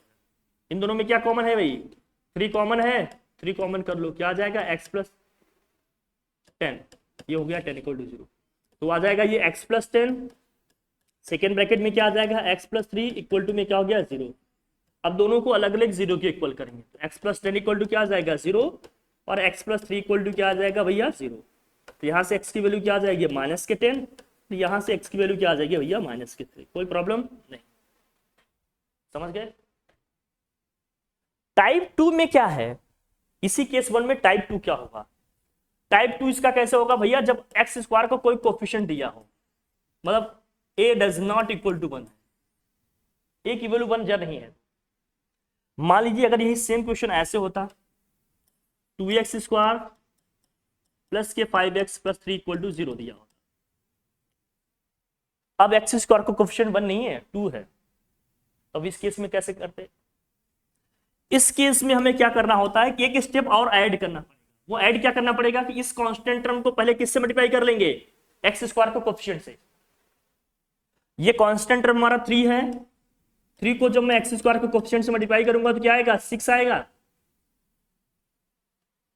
अब जब इस मिडिल वाले टर्म को हम स्प्लिट करेंगे ना, तो जो मल्टीप्लाई करने पे नंबर आया इसको माइंड में रख के स्प्लिट करना होगा, मतलब 2 पार्ट में डिवाइड करना होगा कि उन दोनों पार्ट को मैं ऐड या सब्ट्रैक्ट करूं तो ये बीच वाला नंबर आए, लेकिन जब उन दोनों पार्ट को मल्टीप्लाई करूं तो जो कांस्टेंट टर्म और एक्स स्क्वायर के कोफिशिएंट को मल्टीप्लाई करने पे आ रहा है वो नंबर आना चाहिए। अब यहां ये नहीं देखना है कि 3 आना चाहिए, इस कांस्टेंट टर्म को एक्स स्क्वायर के कोफिशिएंट से मल्टीप्लाई करने के बाद जो नंबर आया है, इन दोनों पार्ट को जब मैं मल्टीप्लाई करूंगा तो वो कांस्टेंट नंबर आना चाहिए। अभी भी 2 प्लस 3 ही लिखेंगे हम, क्योंकि 2 और 3 को हम ऐड करेंगे तो 5 आएगा, 2 और 3 को मल्टीप्लाई करेंगे तो क्या आएगा 6 आएगा, यही तो आएगा। क्या लिखिएगा इसको 2x स्क्वायर और यहां लिखेंगे plus 2x plus 3x plus 3 equal to क्या आएगा 0। क्यों, क्योंकि 2 और 3 को ऐड करेंगे तो क्या आएगा 5 और 2 और 3 को मल्टीप्लाई करेंगे तो 6 ही आ रहा है भाई। तो क्या होगा देखो इन दोनों में कुछ कॉमन दिख रहा है अपने को, 2x कॉमन दिख रहा है, 2x बाहर करो क्या बचा x प्लस 1। क्या इन दोनों में 3 कॉमन है भाई, हाँ x प्लस 1 इक्वल टू क्या आ जाएगा 0। x प्लस 1 यहां भी है, x प्लस 1 यहां भी है, बाहर कर लो तो हो जाएगा x प्लस 1 और यहाँ क्या हो जाएगा 2x प्लस 3 इक्वल टू 0। भाई ये 2x और ये प्लस 3 दोनों को अलग अलग 0 के इक्वल करेंगे आप, तो x प्लस 1 इक्वल टू क्या आएगा 0 और 2x प्लस 3 इक्वल टू क्या आ जाएगा 0। तो यहाँ से x की वैल्यू क्या आ जाएगी -1, यहाँ से x की वैल्यू क्या आ जाएगी भैया माइनस के 3/2। क्या दोनों वैल्यूज आ गई, दोनों रूट्स आ गए, दोनों 0 आ जाएगा। ये टाइप 2 था हमारा, जब एक्स स्क्वायर का कोफिशिएंट 1 नहीं है। तो बस एक स्टेप पढ़ा, एक ही स्टेप तो पढ़ा, क्या पढ़ा कि पहले कांस्टेंट टर्म को एक्स स्क्वायर के कोफिशिएंट से मल्टीप्लाई कर लेंगे, उसके बाद इस मिडिल टर्म को स्प्लिट करेंगे। समझ गए, कोई प्रॉब्लम। ये हो गया केस 1 हमारा, दोनों हमने डिस्कस कर लिया ना, जब एक्स स्क्वायर का कोफिशिएंट 1 है तब भी, जब एक्स स्क्वायर का कोफिशिएंट 1 नहीं है तब भी। केस 2 में आ जाएं आप, ठीक है। यहां केस 2, केस 2 क्या है देखिए, अच्छे से समझना एकदम, या नहीं तो जो समझ रहे हैं आप समझ रहे हैं। अब क्या है बी पॉजिटिव है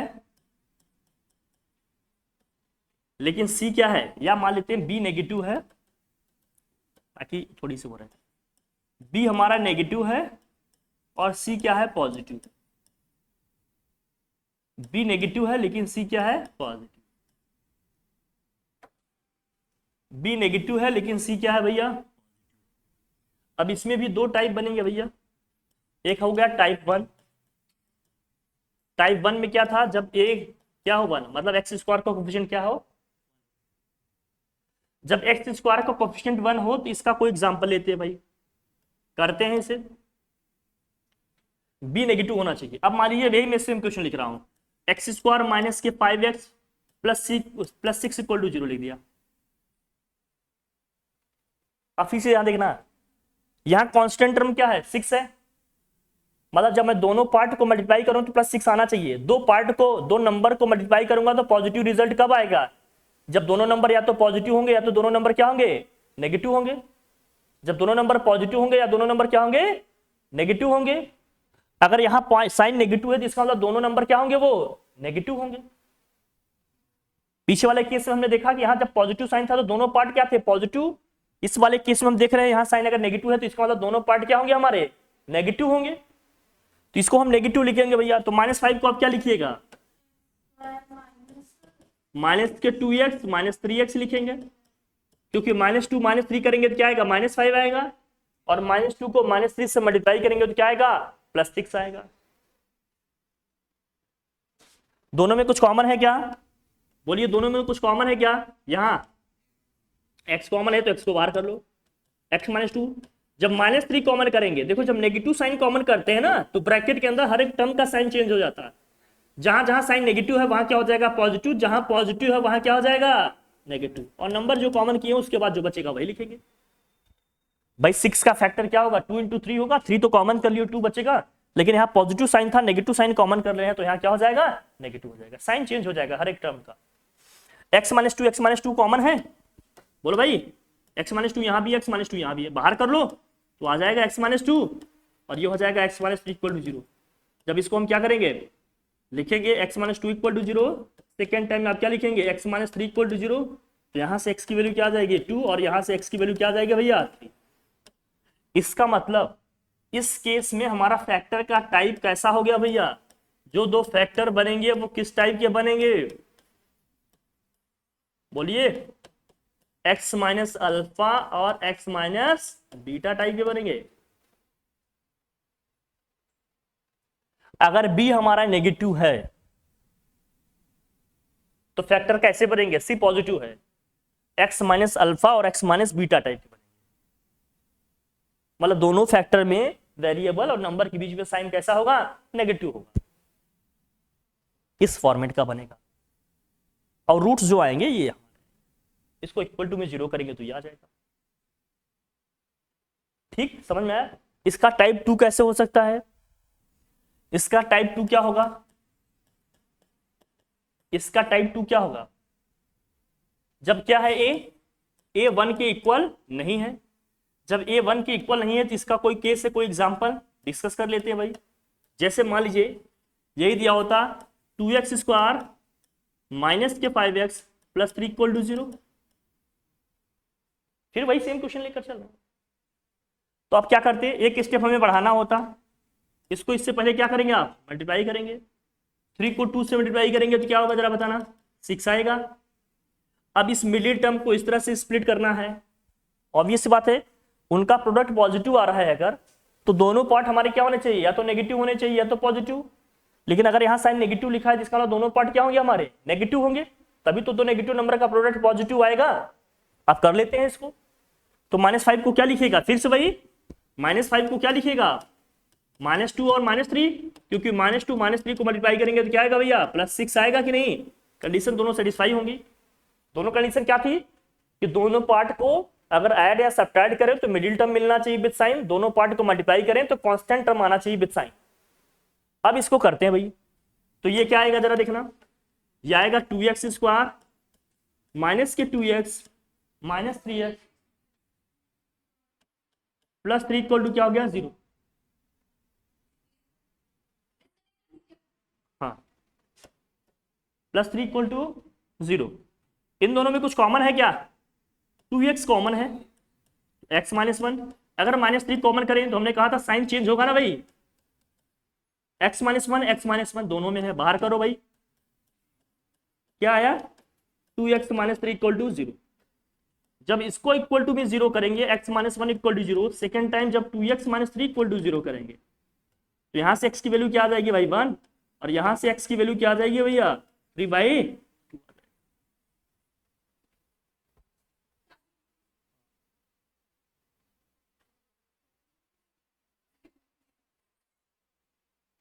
आ जाएगा इस तरह से। बोलिए,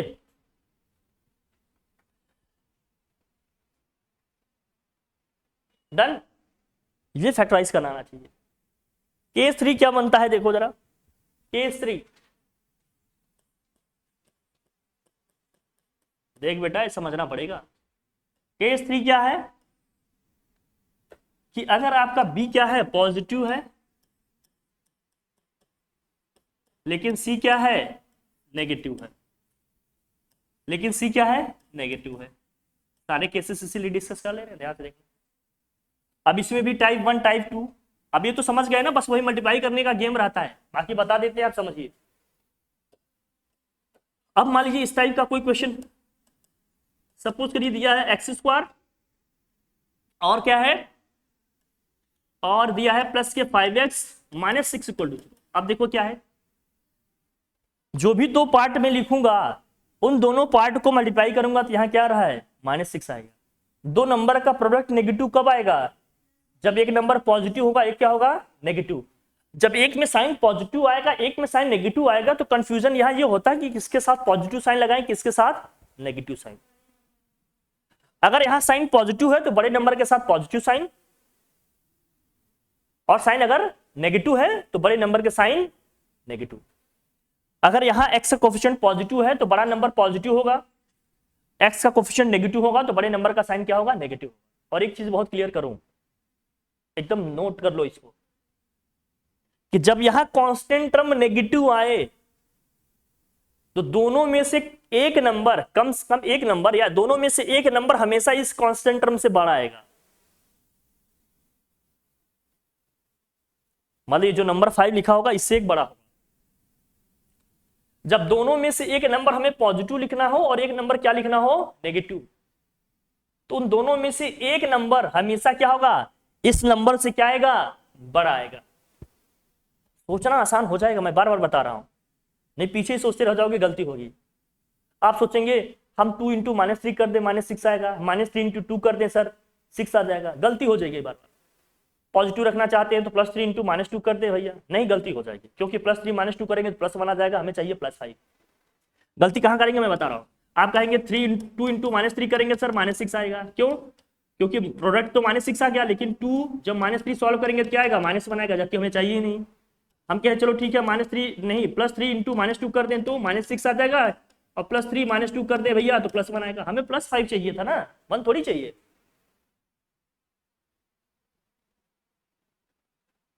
तो हमने कहा दो नंबर का प्रोडक्ट पॉजिटिव नेगेटिव है, इसका मतलब एक नंबर पॉजिटिव है, एक क्या होगा, नेगेटिव।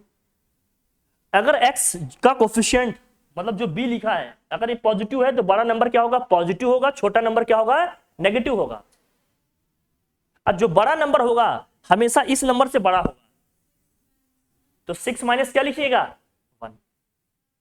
6 - 1 क्या आएगा, 6 - 1 क्या आएगा, जरा देखना, 6 - 1 + 5 आएगा, और 6 को जब -1 से इंटू करेंगे तो क्या आएगा भैया, -6 आएगा। इससे सोचना समझना क्या हो जाएगा, आसान हो जाएगा कि फैक्टर्स कैसे लिखने हैं। तो क्या लिखिएगा इसको क्या लिखिएगा फिर, x² प्लस के 6x - x - 6 = क्या होगा, 0। इन दोनों में कुछ कॉमन है क्या, हाँ x कॉमन है, तो क्या आ जाएगा, x + 6 -1 कॉमन करेंगे तो दोनों टर्म क्या होंगे हमारे, पॉजिटिव हो जाएंगे, इक्वल टू भी 0। x + 6 यहाँ भी, x + 6 यहाँ भी है, बाहर करो भाई, तो x + 6 यहाँ क्या आया, x - 1 इक्वल टू क्या हो गया, 0। दोनों को अलग अलग 0 के इक्वल करेंगे तो x + 6 = 0, यहाँ से आ जाएगा x - 1 = 0, तो x की वैल्यू क्या आ जाएगी, -6, यहाँ से x की वैल्यू क्या आ जाएगी भैया, 1 आ जाएगा।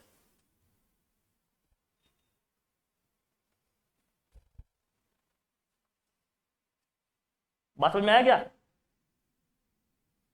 इसका मतलब जब इस टाइप के क्वेश्चंस आएंगे तो इसका जो फॉर्मेट बनेगा वो कैसा बनेगा, इसके जो दो फैक्टर बनेंगे कैसे बनेंगे,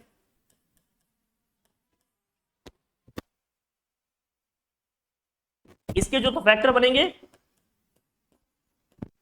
ये बनेगा x + अल्फा और x - बीटा टाइप का बनेगा, लेकिन अल्फा इज ग्रेटर देन क्या होगा, बीटा, अल्फा बीटा से क्या होगा।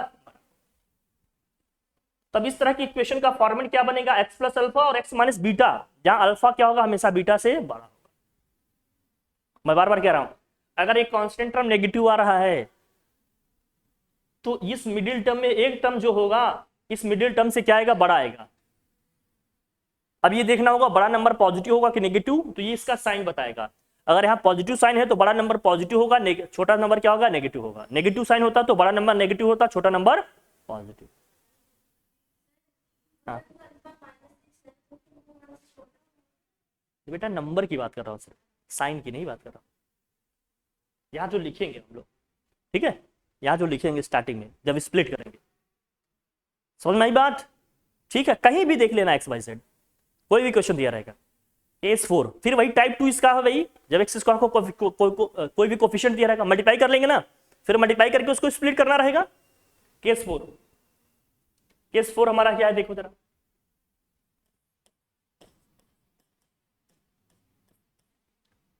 फोर्थ केस क्या है अपना,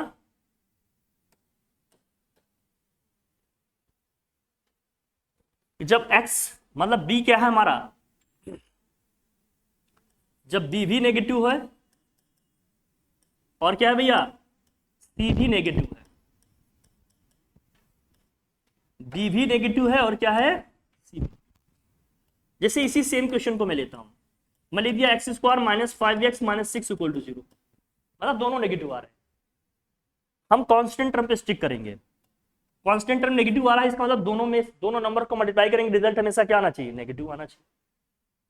इसका मतलब क्या है, एक नंबर पॉजिटिव है, क्या है नेगेटिव है। और हमने कहा जब भी यहाँ साइन नेगेटिव आ जाए तो ये समझ लेना कि जब मिडिल टर्म को मैं स्प्लिट करूंगा तो एक नंबर हमेशा क्या होगा, इस मिडिल टर्म से बड़ा है, एक नंबर हमेशा इस मिडिल टर्म से क्या आएगा, बड़ा आएगा, -6 + 1। अब यहाँ नेगेटिव साइन है तो बड़ा नंबर क्या होगा, नेगेटिव होगा, छोटा नंबर क्या होगा, पॉजिटिव होगा। इससे समझना और लिखना क्या हो जाएगा, इजी हो जाएगा।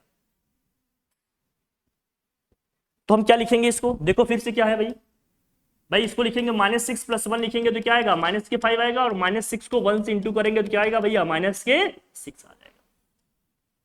तो इसको लिख लेते हैं इस तरह से, लिखिएगा इसको तो क्या होगा, ये x square -6x plus x -6 equal to क्या होगा 0। इन दोनों में कुछ कॉमन है क्या, हाँ क्या कॉमन है बताओ भैया, x, तो आ जाएगा x -6 प्लस 1 कॉमन करोगे तो क्या आएगा, x -6 इक्वल टू में क्या हो गया 0, तो ये आ जाएगा x -6, सेकेंड ब्रैकेट में क्या आ जाएगा, x + 1 इक्वल टू 0। तो यहां से क्या आएगा, x इक्वल टू क्या आ जाएगा 6, तो यहां से क्या आएगा x इक्वल टू -के, तो अब यहां से क्या है, इसका मतलब इसके भी दो फैक्टर बन रहे हैं, इसके भी कितने फैक्टर बनेंगे, दो। ऑब्वियस सी बात है, क्वाड्रेटिक इक्वेशन है तो दो ही फैक्टर बनेंगे। फॉर्मेट अभी भी कैसा रहेगा, इसका x माइनस अल्फा और क्या बनेगा बताओ भाई, x प्लस बीटा। कंडीशन क्या है, कौन बड़ा होगा, अल्फा बड़ा होगा कि बीटा, नंबर की बात कर रहा हूं, अल्फा। समझ गए कब पॉजिटिव लेना है कब नेगेटिव साइन लेना है, कोई कंफ्यूजन नहीं। तो क्वाड्रेटिक इक्वेशन की इतने फॉर्मेट बनते हैं, अगर उसको फैक्टराइज करना है तो कैसे सॉल्व करना है, समझ में आई बात, ठीक है। इन सारी चीजों को अच्छे से एकदम मेमोराइज कर लेना कि कब साइन पॉजिटिव लेना है कब नेगेटिव लेना है, कैसे क्या करना है, ठीक है। इनकी प्रैक्टिस बहुत जरूरी है, नहीं सोचने में वक्त अगर लगाओगे, टाइम लिमिटेड रहता है, बहुत सारी चीजें फिर वहां आप लैग करेंगे, ठीक है। देख लो इसको, चलिए बढ़िया, यहां तक समझ में आ गया, यहां तो कोई प्रॉब्लम नहीं है, किसी कोई डाउट नहीं है, बिल्कुल। फिर आता है solving quadratic equation by factorization formula, मतलब factor quadratic formula, quadratic formula से इसी को बोलते हैं श्रीधराचार्य फार्मूला, इसी को क्या बोलते हैं हम लोग, श्रीधराचार्य फार्मूला।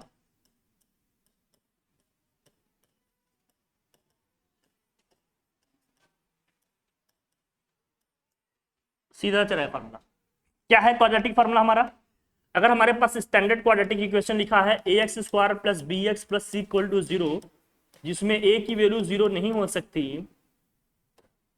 तो भैया इसमें जो क्वाड्रेटिक फार्मूला लगेगा या श्रीधराचार्य फार्मूला लगेगा वो क्या होता है, x इक्वल टू माइनस के b plus minus b square minus के 4ac दिस होल अपॉन क्या होता है भाई 2a होता है, एक्स स्क्वायर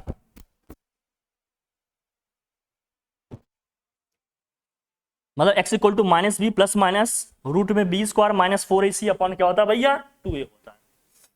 अब हम क्या करते हैं, वन टाइम पॉजिटिव साइन लेते हैं, ऑन टेकिंग पॉजिटिव साइन, जब आप पॉजिटिव साइन लेंगे तो पहला रूट निकलेगा, सेकेंड टाइम जब हम क्या लेंगे नेगेटिव साइन लेंगे तो सेकेंड रूट निकलेगा। पॉजिटिव साइन लेंगे तो जो पहला रूट हमारा निकलता है, जिसको आप अल्फा कहो, x1 कहो, जो लिखना चाहो, कोई प्रॉब्लम नहीं, जो हमारा फर्स्ट रूट निकलेगा वो क्या होगा, माइनस बी प्लस रूट में क्या होता है बी स्क्वायर माइनस के 4ac दिस होल अपॉन क्या होता है भैया 2a होता है। सेकेंड रूट कैसे निकलेगा, ये फर्स्ट रूट हो गया। सेकेंड रूट कैसे निकलेगा, जब हम नेगेटिव साइन लेंगे तो माइनस बी स्क्वायर माइनस के 4ac अपॉन 2। अब कोई ये पूछ सकता है सर पॉजिटिव नेगेटिव कहाँ मिल रहा है, अब सॉरी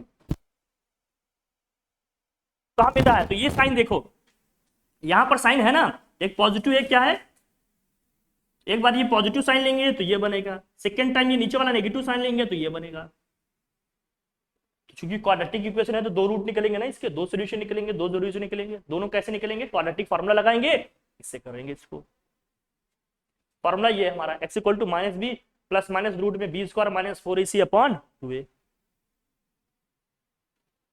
इसी को कुछ राइटर ऐसे लिखते हैं, अगर आप इसे ध्यान से देखो तो जो रूट में वैल्यू लिखी है बी स्क्वायर माइनस 4ac ये डी है कि नहीं, इसी को कुछ राइटर ऐसे लिखते हैं, minus B plus minus root में क्या है कैपिटल डी अपॉन में क्या है 2a। तो क्योंकि डिस्क्रिमिनेंट डी इक्वल टू आपने पढ़ा ना क्या होता है भाई बी स्क्वायर माइनस के 4ac, पीछे पढ़े हम लोगों ने डिस्कस किए, कुछ लोग राइटर ऐसे शॉर्ट में लिख देते हैं।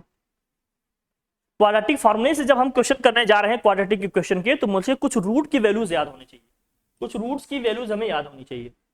जैसे किसके किसके मैं बताते रहा हूं, रूट 1 ही होता है आप जानते हैं, रूट 2 की वैल्यू 1.414, रूट 3 की वैल्यू क्या होती है भैया 1.732, रूट 4 की वैल्यू क्या होगी 2 ही होगी, रूट 5 की वैल्यू क्या होगी 2.236, कुछ वैल्यूज आपको याद होनी चाहिए। फिर रूट 6 की वैल्यू क्या होगी भैया 2.449, रूट 7 की वैल्यू क्या होगी भाई 2.646, रूट 8 की वैल्यू क्या होगी भाई 2.828, रूट 9 की वैल्यू क्या होती है, रूट 10 की वैल्यू क्या होती है, रूट 11 की वैल्यू क्या होती है भाई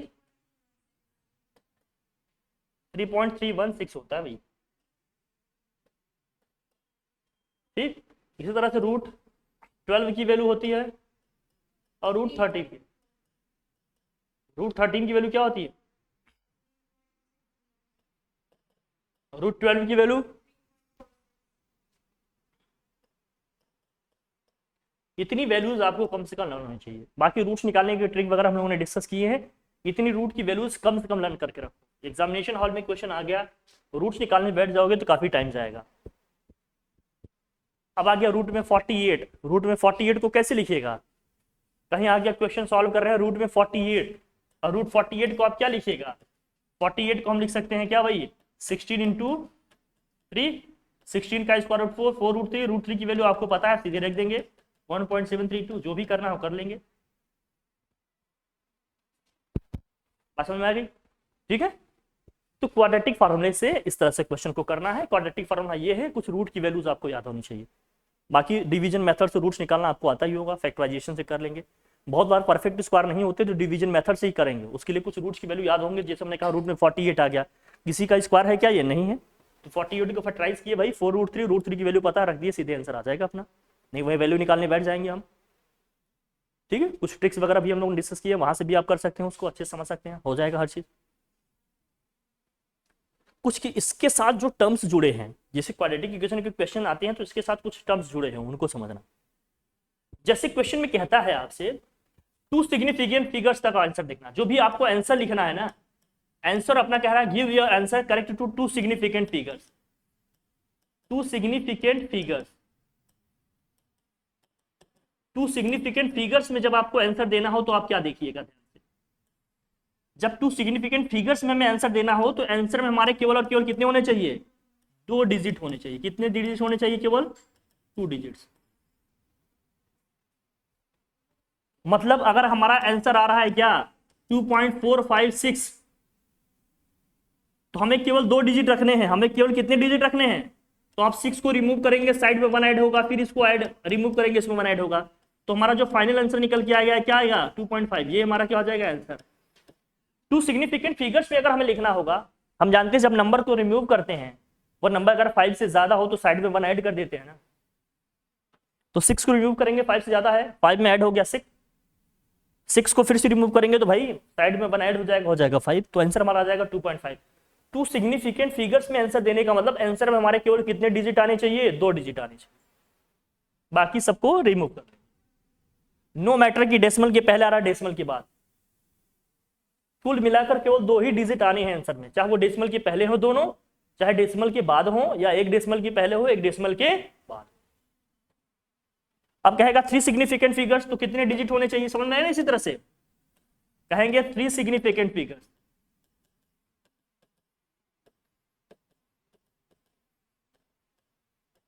थ्री सिग्निफिकेंट फिगर्स में आंसर दो।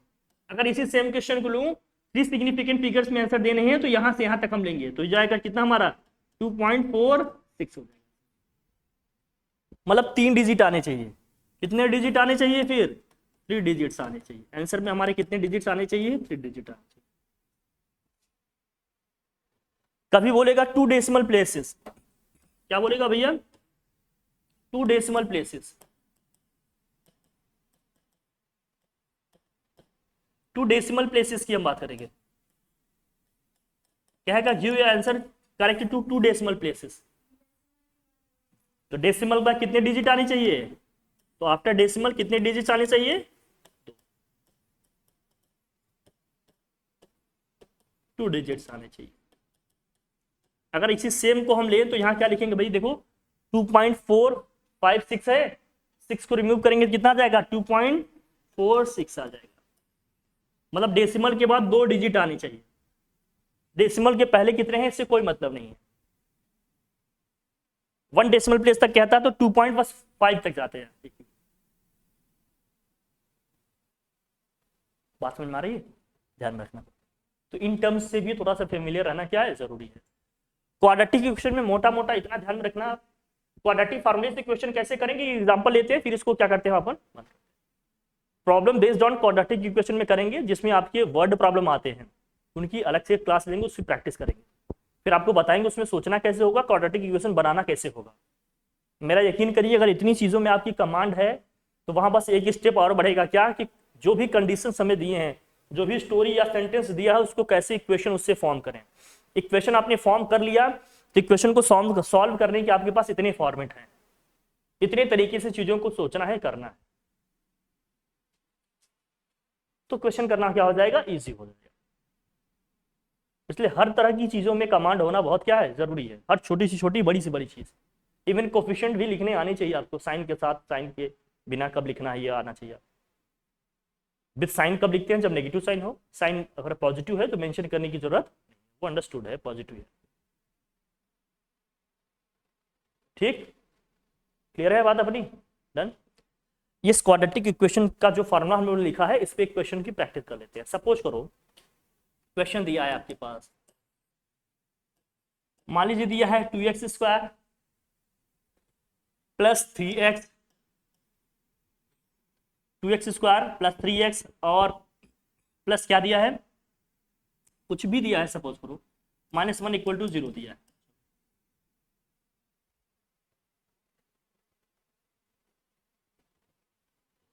अब क्या होगा भाई बताओ,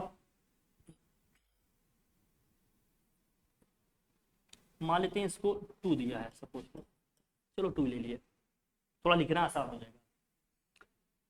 तो अब इसको स्टैंडर्ड क्वाड्रेटिक इक्वेशन हमारा क्या है, ax² plus bx plus c = 0 से कंपेयर करेंगे। अब a b c की वैल्यू लिखनी आएगी क्या, हाँ। a क्या है भाई जरा यहाँ बताना, b क्या है जरा बताना यहाँ 3, c क्या है जरा यहाँ बताना। क्वाड्रेटिक फार्मूला हमारा क्या है, क्वाड्रेटिक फार्मूला क्या है, तो क्वाड्रेटिक फार्मूला है अपना क्या है भैया, क्वाड्रेटिक फार्मूला है x = -b plus minus √b² -4ac this whole upon what 2a। a b c की वैल्यू रख लेंगे, उठा के रख दो भाई, तो क्या आएगा, b के प्लेस पे क्या है -3 प्लस माइनस b² मतलब 3 का स्क्वायर 9 -4 ac कितना है भैया 2 × -2 दिस होल अपॉन क्या होगा भैया 2 × a की वैल्यू क्या है 2 है। चलो ठीक है भाई, तो x = क्या हो गया -3 प्लस माइनस 9, ये माइनस माइनस प्लस हो जाएगा क्या? हाँ ठीक है, 4 टू जा 8, 8 टू जा 16, दिस होल अपन क्या हो गया भैया 4। चलिए ठीक है, तो x इक्वल टू क्या हो गया -3 प्लस माइनस यहाँ रूट में कितना आएगा 25, दिस होल अपॉन 4। 25 का स्क्वायर रूट क्या होता है भाई? हाँ 5 होता है, दिस होल अपॉन क्या आ गया 4। तो हम क्या करते हैं, एक बार पॉजिटिव साइन लेंगे, सेकंड टाइम क्या करेंगे आप नेगेटिव साइन लेंगे। तो on taking positive sign, on taking positive sign, जब आप पॉजिटिव साइन लेंगे तो क्या होगा, x equal to -3 plus 5 upon क्या होगा 4। भाई यहाँ दो साइन है ना, एक पॉजिटिव है एक नेगेटिव, हम फर्स्ट टाइम क्या कर रहे हैं पॉजिटिव साइन लेने हैं। तो -3 प्लस 5 को सॉल्व करेंगे कितना आ जाएगा 2/4, 2 1 जा 2, 2 2 जा 4, कितना आ जाएगा 1/2। तो जो पहला रूट आ गया हमारा क्या आ जाएगा 1/2, इसका मतलब क्या है 0.5, फर्स्ट रूट आ गया। सेकेंडली हम क्या करते हैं नेगेटिव साइन लेंगे, so on taking what negative sign, on taking negative sign, जब आप नेगेटिव साइन लेंगे तो क्या होगा जरा बताएं। तो x इक्वल टू क्या होगा -3 -5 अपॉन 4, सॉल्व करेंगे तो -8/4, 4 2 जा 8, क्या आ गया -2। सेकेंड जो x की वैल्यू आ गई या जो हमारा रूट आ गया वो कितना आ गया -2। दोनों वैल्यूज हमारी क्या आ जाएगी। तो जो इसका सोल्यूशन हो गया, सोल्यूशन क्या है इसका, सोल्यूशन जो है मतलब जो x की वैल्यू आ गई वो क्या आ गई -2 आ गई, 1/2 या 0.5 जो लिखना चाहते हैं। सॉल्व कर लेंगे इस तरह से, क्यों? तो क्वाड्रेटिक फॉर्मूला से कैसे करना है, बस ABC की वैल्यू उठाना है या पुट करना है, कैलकुलेट कर देना है, आंसर आ जाएगा। अगर हमारे क्वेश्चन में मेथड मेंशन किया गया है कि फैक्टराइज करके करना है, क्वाड्रेटिक फॉर्मूले से करना है, तो आपको उसी से करना है। मेथड अगर मेंशन नहीं किया गया है तो क्वेश्चन को आप किसी भी तरीके से कर सकते हो, चाहे फैक्टराइज करके करो चाहे क्वाड्रेटिक फॉर्मूले से करो। लेकिन कुछ क्वेश्चन ऐसे होंगे जो फैक्टराइज नहीं होंगे, कुछ क्वाड्रेटिक इक्वेशन होते हैं ऐसे जो फैक्टराइज नहीं होंगे, तो उनको हमें किससे करना पड़ेगा, हमेशा क्वाड्रेटिक फॉर्मूले से। इन शॉर्ट ये कह सकते हैं कि हर एक तरह के इक्वेशन में क्वाड्रेटिक फॉर्मूला लगेगा, लेकिन फैक्टराइजेशन केवल उसी में हो पाएगा जहां पर मिड टर्म को स्प्लिट करेंगे तो वो दोनों कंडीशन सेटिस्फाई होनी चाहिए कि ऐड सेपरेट करें तो मिडिल टर्म आए, मल्टीप्लाई करें तो कांस्टेंट टर्म आए। लेकिन क्वाड्रेटिक फॉर्मूले से हर इक्वेशन हो जाएगा, जो स्प्लिट होंगे वो भी, जो नहीं होंगे वो भी। ठीक है, that's all about quadratic equation. इतना आपको पढ़ के रखना। फिर problem based on quadratic equation, जो वर्डिंग वाले प्रॉब्लम्स आते हैं, जो वर्ड्स प्रॉब्लम आते हैं, उसकी अलग से प्रैक्टिस करेंगे, उसके लिए एक अलग थॉट प्रोसेस जनरेट करेंगे। बस इक्वेशन बनाना, मेरा यकीन करिए उसमें बस क्वेश्चन बनाना सीखना है, उसकी प्रैक्टिस कराएंगे, उसको समझाएंगे। ठीक है, ये क्लासेस बहुत लेंदी हो जाएगी, इसलिए मैं थोड़ा सा इसको भी रोक रहा हूँ। बस क्वाड्रेटिक इक्वेशन में आपको इतना पढ़ना है, इसके बियॉन्ड कुछ भी नहीं आएगा। इसी में सारी प्रैक्टिस, सारी कैलकुलेशन करनी है, जितने भी क्वेश्चंस आपको दिए हैं शीट में हैं, प्रीवियस ईयर क्वेश्चन सारे इसी से बन जाएंगे। जो वर्ड प्रॉब्लम आते हैं क्वाड्रेटिक इक्वेशन की, उसकी अलग से हम लोग प्रैक्टिस करेंगे। आई होप यहाँ तक चीजें समझ में आ गई।